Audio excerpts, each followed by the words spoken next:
আমি প্রতিক্রিয়া কেমন বা কি আমি এটা এই মুহূর্তে বলতে পারছি না।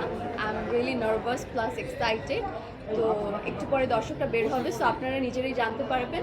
আর আমার তো ভীষণ ভালো লাগছে, আসলে ঈদের প্রথম দিন সিনেমা হলে চলছে, প্রচুর মানুষ হলে সিনেমা দেখতে এসেছে, তো দারুণ লাগছে।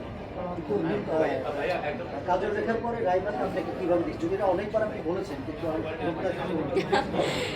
এটা তো দর্শকের কাছে আমি অনেকবার বলেছি যে কাজল রেখা হয়ে আগের বছর আমি এসেছিলাম, রোজার ঈদে আমার সিনেমা বেরিয়েছিল, আবার ঠিক এক বছর পর কোরবানি ঈদে আমি নীল চক্রের মাধ্যমে আপনাদের কাছে রাইমা হয়ে এসেছি।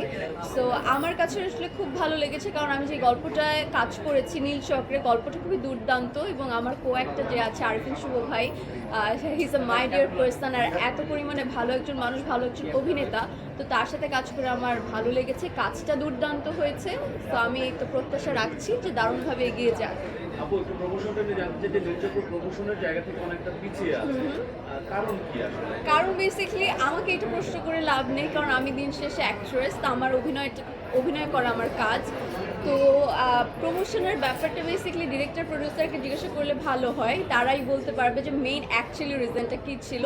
আর আমার যতটুকু মনে হয় আপনাদের একটু একটু ধারণা আছে যে আমরা প্রমোশনে একটু পিছিয়ে কেন আছি, সব মিলিয়ে আপনারা একটু চিন্তা করলে বের করে ফেলতে পারবেন খুব ইজিলি। কিন্তু আরেকটু আপনার বায়োপিক সামনে থাকবে প্রমোশনাল ভিডিও দেখলাম। হ্যাঁ, ভিডিওটা তো আমরা করেছি। এখন আমি জানি না ইন ফিউচার আমার লাইফ অ্যাকচুয়ালি কী আছে বা আমি কত দূর এগিয়ে যাব।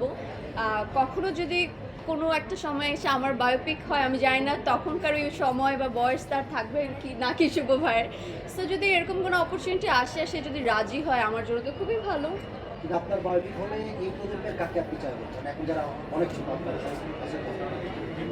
এই মুহূর্তে বলাটা আসলে খুবই ডিফিকাল্ট, আরেকটু সময় নিয়ে বলা যায়। আপনার সাথে সমস্ত আপনার মা মনে এসেছেন, মা না পরিবার নিয়ে আমার ফুল ফ্যামিলি এসেছে বেসিক্যালি, কারণ আমি বরাবরই সবাইকে বলি যে আমার ফ্যামিলি আমাকে খুবই সাপোর্ট করে, কারণ তাদের জন্যই আমি আজকে এখানে। সো আমার ফ্যামিলিতে আমার মা, বাবা, বড় ভাই, ভাবি সবাই এসেছে, আর মা তো এখানে আছে। মা কিছু বলবে কিনা আজকে আপনি একজন সামনে?